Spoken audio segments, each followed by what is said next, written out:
Hello বন্ধুরা, আমি দেবব্রত মন্ডল আর তোমাদের সবাইকে স্বাগতম আমার নতুন ভিডিওতে। আজকে যে ভাঙনটা দেখাবো, এই ভাঙনটা হচ্ছে জিত্তুটোলার কিছু অংশ আর মনিরামটোলার কিছু অংশ নিয়ে। আর এই ভাঙনটা ভয়ানক ভাঙন হলো, আর ভাঙনটা হয়েছে গত মঙ্গলবারে। দিয়ারার মানুষ আবারও ভয়ঙ্কর দুঃস্বপ্নের মুখে। জল নামতে না নামতেই নদীর ভাঙন তাণ্ডব চালাচ্ছে চারদিকে। মাটির ঘর, ফসলের জমি, গাছপালা সব মুহূর্তেই নদীর গর্ভে হারিয়ে যাচ্ছে। অসহায় গ্রামবাসী চোখের সামনে নিজের ভিটে মাটি ভেসে যেতে দেখে শুধু কান্না ঝরছে চোখ দিয়ে। বন্যার কষ্ট শেষ হওয়ার আগেই আবার ভাঙনের থাবা। গ্রাম যেন আজ মৃত্যুর ভয়ের ছায়ায় ঢেকে গেছে। এই দৃশ্য শুধু একটি গ্রামের নয়, এটি অগণিত পরিবারের বেঁচে থাকার লড়াইয়ের ছবি। বন্যার জল মাত্র কয়েকদিন কমা হলো, আর তা সত্ত্বেই কিন্তু ভয়ানক ভাঙন শুরু হয়ে গেল।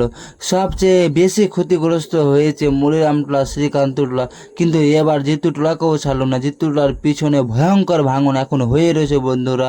ওই কোনাটা দেখো, ওই কোনাটা থেকে ফেটে আছে। আর আমি তোমাদের ফাটলটা দেখাচ্ছি কতটি জায়গা নিয়ে ফেটে আছে, আর কতটি জায়গায় একসাথেই নদীর তলায় তলিয়ে যাচ্ছে। দেখো দেখো, ওখান থেকে শুরু করেছি ফাটলটা, ক্যামেরা আমি বন্ধ করিনি। আর এই কোনা পর্যন্ত দেখছো কতটি জায়গায় একসাথে ফেটে আছে, ভাবো। দেখো ওই কোনা থেকে শুরু করে আমি একবার আর দেখাচ্ছি। দেখো দেখো দেখো, ওই কোনা পর্যন্ত এসব পড়ে যাচ্ছে। এতটি জায়গায় একসাথে নদীর তলায় তলিয়ে যাচ্ছে। দেখো এই সামনে দেখো ফেটে আছে, আস্তে আস্তে চলে যাচ্ছে ওইদিকে। এবার এই জায়গাটি এখনও বর্তমানে কিন্তু বসেনি, আস্তে আস্তে বসছে। আর না বসতে বসতে আবার পিছনে দেখো, পিছনে ফেটে গেছে, দেখতে পাচ্ছ? মানে ফাটলে আবার দাগ দিয়ে দিয়েছে, মানে এই জায়গাটি পরে আবার এই জায়গাটি কাটবে।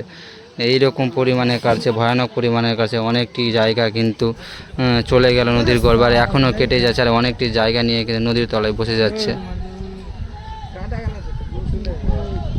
যার জন্য কিন্তু মানুষ ভয়ে আতঙ্কে রয়েছে, আর মানুষজন শুধু গ্রামের জিনিসপত্র নিয়ে যাওয়াতে ব্যস্ত। এত ভয়ঙ্কর ভাঙন হলো আজকে কারণ মুহূর্তের মধ্যেই বাড়িঘর, জমি জমা আর শত বছরের শিকড় নদীর গর্ভে হারিয়ে যাচ্ছে। আর আজকে কি বলবো, আজকে 15-20 বিঘা জমি চোখের সামনে তুলে গেল, এত ভয়ানক ভাঙন হলো। আর গ্রামের মানুষ রাত দিন জিনিসপত্র বাঁচানোর জন্য ছুটছে, কিন্তু নদীর স্রোতের সামনে তারা একেবারেই অসহায়। কারো চোখে জল, কারো মুখ শুধুই আর্তনাদ। বহু পরিবার রাতের অন্ধকারে গৃহহীন হয়ে পড়ছে। নদী যেন প্রতিদিন গ্রামবাসীর বুক থেকে টেনে নিচ্ছে তাদের আশা ভরসা। অথচ এখনও ভাঙন ঠেকানোর কোনো কার্যকর উদ্যোগ দেখা যাচ্ছে না। মনিরামটোলা আর শ্রীকান্তটোলা আজ কাঁদছে, কবে মুক্তি মিলবে এই দুঃস্বপ্ন থেকে। আর একটু লক্ষ্য করো, দেখো কতটি ফাটল ধরে আছে, আর ফাটলের মধ্যে কিন্তু জলটা, যে নদীর জল, সেই জলটা কিন্তু ঢুকছে, আর ঢুকে ফাটলটাকে আস্তে আস্তে টেনে নিচ্ছে। আর এইদিকে দেখো একটা গাছ আস্তে আস্তে তলিয়ে যাচ্ছে। এইভাবে শুধু আস্তে আস্তে বসে যাচ্ছে নদীতে। আর সামনে কতগুলো গাছ পড়ে আছে, ওই গাছগুলোই কিন্তু এক্ষুনি মানে তলালো। আর আজকে এতটি জমি তলিয়েছে আমি তোমাদের বলেই বুঝাতে পারবো না। আর এইটা কিন্তু আমি বাস্তবে দেখছি, আমাদের এত ভয়ঙ্কর লাগে কি বল। তোমরা তো মোবাইলে দেখছো, সেই রকম হয়তো ফিল করতে পারছো না, কিন্তু আমরা বাস্তবে দেখে কিন্তু দাঁড়িয়ে থাকতে পারি না, পা হাত কাঁপে, এত ভয়ানক ভাঙন। আর পুরো এক গ্রামটা, আমাদের গ্রামের এক কোনাটা কিন্তু শেষ, প্রায় শেষ হয়ে গেল আজকে। আর এই রকম ভাঙন হয়ে তাহলে পুরো গ্রামটাই শেষ হয়ে যাবে। মানুষ কিন্তু ভালোভাবে ঘুম পাড়তে পারে না এই ভাঙনের জন্য, এই নদীর জন্য। আর এইরকমই যদি ভাঙন চলতে থাকে তাহলে কিন্তু আমাদের দিয়ারা খুব তাড়াতাড়ি কিন্তু বিলীন হয়ে যাবে, মানচিত্র থেকে মুছে যাবে, কেউ আমাদের আর চিনতে পারবে না।